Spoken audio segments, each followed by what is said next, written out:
Всем привет, меня зовут Кичигин Эдуард, и моя тема ландшафтная архитектура, скетчинг, архитектурная графика, все вот такие штуки рисовальные, и ландшафтные, и архитектурные.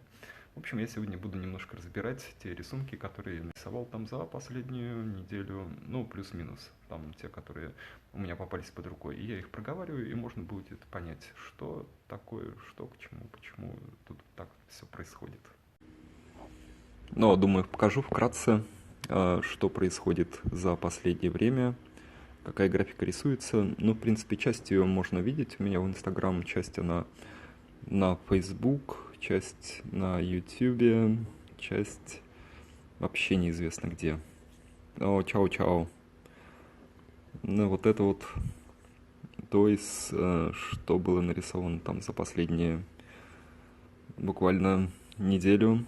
И я думаю, нужно делать какие-то обзорные вот такие вот штуки, потому что в некоторых соцсетях, ну, вообще непонятно там, что я делаю, где я делаю и как я делаю. А это все история такая, предназначенная для того, чтобы она прокачивала меня и прокачивала максимально. Ну, в сфере моей профессии это ландшафтная архитектура, и опосредованно скетчинг. А все видят на самом деле скетчинг. А на самом-то деле я проектирую. И скетчинг... О, спасибо. И скетчинг только обслуживает вот эту вот мою проектную историю, но он наиболее публичный. С этим ничего я пока еще не знаю, как сделать. Ну, хотя я уже знаю, как сделать. Вот. Эти штуки как делались? Это перо. Это перо звездочка. Я его очень люблю. И на моих курсах все рисуют пером звездочка. А это чернилки Винзор Ньютон. Вот. Вот это как ресерч. Если мы думаем про какую-то большую штуку, если мы думаем, что нам каким-то образом нужно изучать контекст, то скетчинг — это прям вот такая вот тема, когда ты изучаешь одну штуку и прорисовываешь ее. Если ты это делаешь, то тогда она откладывается в голове. Если этого не делаешь, просто смотришь, ну, как бы, окей, ничего у тебя в голове не откладывается. И скетчинг для меня не инструмент создания красивых картинок, а инструмент для того, чтобы делать вот это вот изучение и постоянно совершенствоваться. Вот поэтому я некоторые штуки там смотрю, домики такие, там арки, перглы, ротонды, вот это вот все, и это идет в мой большой контекст. И то же самое происходит, например, там изучением итальянских зданий. Так как я довольно много в Италии присутствую, ой, бедная Италия сейчас, я очень-очень-очень стараюсь тщательно изучать то, что сделали там вот эти вот великие монстры, которые создали нашу цивилизацию. И вот эти вот монстры, создавшие нашу цивилизацию, они оставили столько красивых, потрясающих следов, что это просто неимоверно. Я пытаюсь рисовать как можно больше. Потому что через рисование я запоминаю и в некоторых случаях понимаю проектные решения. Вот по сути, самое основное, как можно научиться? Можно прийти в студию и пройтись по проекту, пройтись по тому, что как от начала до конца, от начала проектирования до финального объекта. А как вы можете это сделать с теми архитекторами, которые уже давно не с нами, ну, которые древние? А никак. Можно прийти и попытаться изучать. И вот я изучаю с пером в руке там, или с этим, как его, с ручкой там, или с параллель-пеном. Я хожу и изучаю. И все беру себе в бэкграунд. И вот такая штука мне, может быть, не нужна, но ее эстетика приходит в мои работы. В мой ландскейп, в то, что я там проектирую, всякие разные штуки. Вот, это зачем это нужно? Это из таких реальных моментов. Вот как раз я изучал форму купола, потому что сейчас очень много заморачиваюсь с строительством, которое деревянное зодчество. И я прям смотрю материалы там реставрационные и изучаю. Этот купол строится так, этот купол строится так. Такие пропорции, такие там, что, как это называется. Такой тип домика. Какие у него особенности, как работает вот этот вот ритм, структура. И прорисовывая это буквально там минут за 5, я получаю это себе в некоторую практическую опытность. И в этом круть и полезность. Ну, вот такие, мне кажется, она немножко такая странная, чуть нелепая, но это все моменты вот этой вот архитектуры, все вот эти вот потрясающие штуки, которые нам оставили эти древние ребята. Так, какой смешной эфир получился. Вот, что вот это такое? Вот это. Это для развлечения. Например, ты проснулся рано, и ты думаешь, нужно нарисовать что-то симпатичное. Почему я могу нарисовать или девушку, или кошку? Ну окей, девушку чуть сложнее, кошку может быть чуть проще. И я делаю такой скетч. И это такая разминка. Как будто бы вы проснулись утром и смотрите, что я могу сделать? Я могу сделать потягушки, может быть планку, пару отжиманий, там, подпрыгнуть. А я делаю вот эту вот штуку. Пью кофе и рисую какой-то набросок. Ни к чему не обязывающий, ничего мне, не представляющий проблему. А вот эти штуки, это уже посложнее.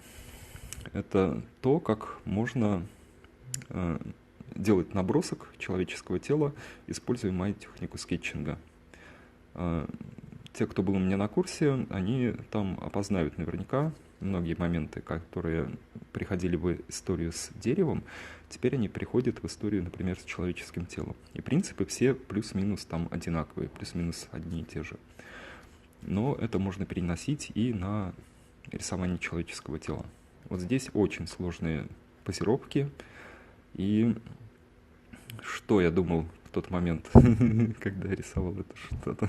Я думал, что это очень крутая спортсменка. И, может быть, это Гиляна. Гиляна, привет. Я думаю, она так может. Она дико крутая.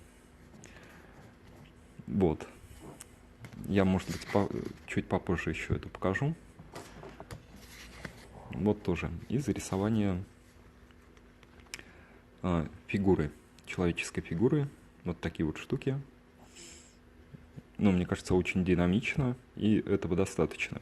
То есть, смысл вот этого всего скетчинга, чтобы не долго сидеть там с какой-нибудь там работой, вырисовывать все, а главным образом сразу передать эмоции, передать настроение в такой быстрой-быстрой зарисовке.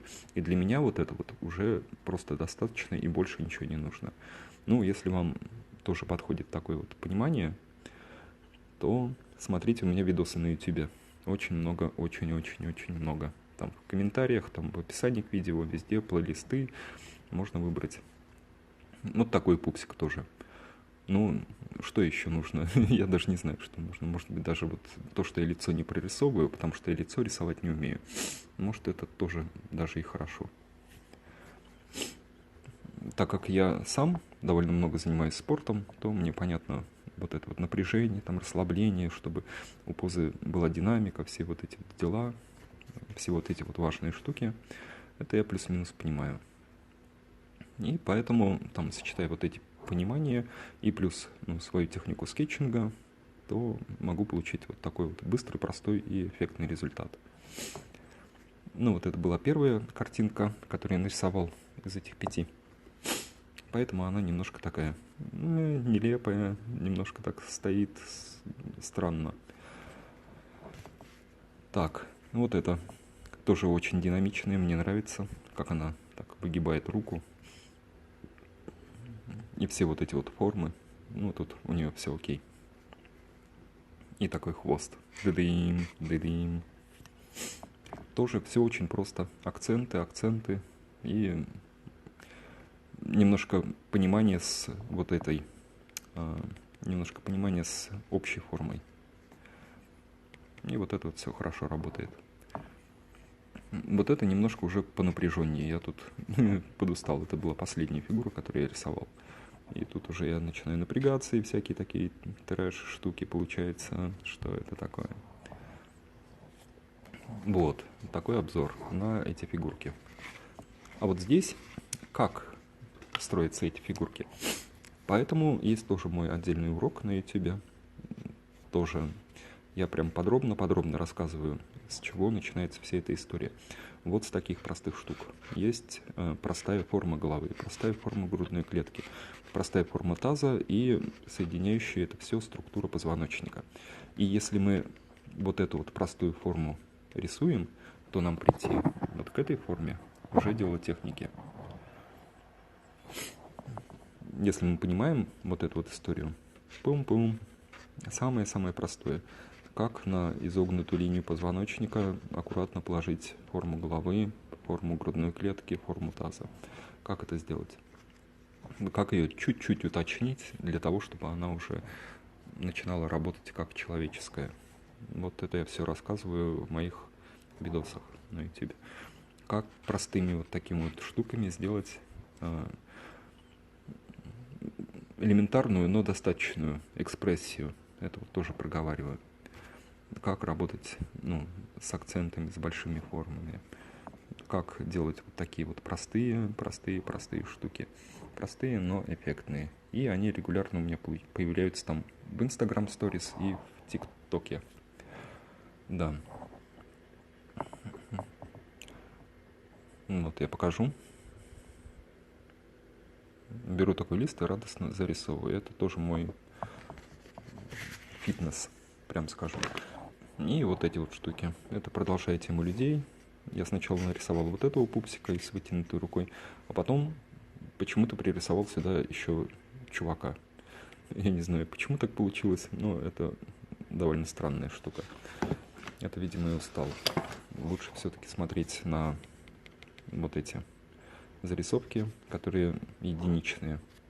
Пока я очень странно еще ставлю персонажей в пары. Так, ну ладно, окей. В общем, вот, та же система тоже работает очень хорошо. Акценты, размытие и прочее. И вот это вот. И создается впечатление такого насыщенного светом рисунка. Если, опять же, правильно это все делать. Правильно, с моей точки зрения, не вырисовывая все детали, а делая необходимые и достаточные штуки. Спасибо. И вот такие развлечения там. Я хочу, например, думать, что я примерно плюс-минус могу рисовать гитару. Я пробую тын-тын, что-то не получилось. Вот это тын-дын, что-то получилось. И это играет на моих нервах. Конечно, да, немножко. Так, а сейчас у меня будет стрим, наверное, на YouTube. В общем, вот. И после того, как вы посмотрели вот эту штуку, важную и основополагающую, то потом через практику можно приходить вот к таким динамичным штукам. Тыдым, тыдым, пым, пыбым. И вот к таким. Тыдым, тыдым. А вот такие нужно прям, я думаю, что постоянно практиковать. Вот.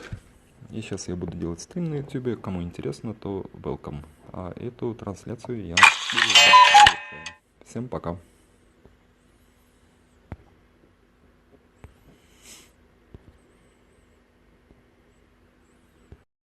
Если вам понравилось, ставьте лайк, подписывайтесь на канал и смотрите там внизу в описании к видео и в комментариях много ссылок на плейлисты по рисованию ландшафтной архитектуры, там фигуры человека, многих штук, которые нужны в практической работе. И моя тема — это быстрый рисунок.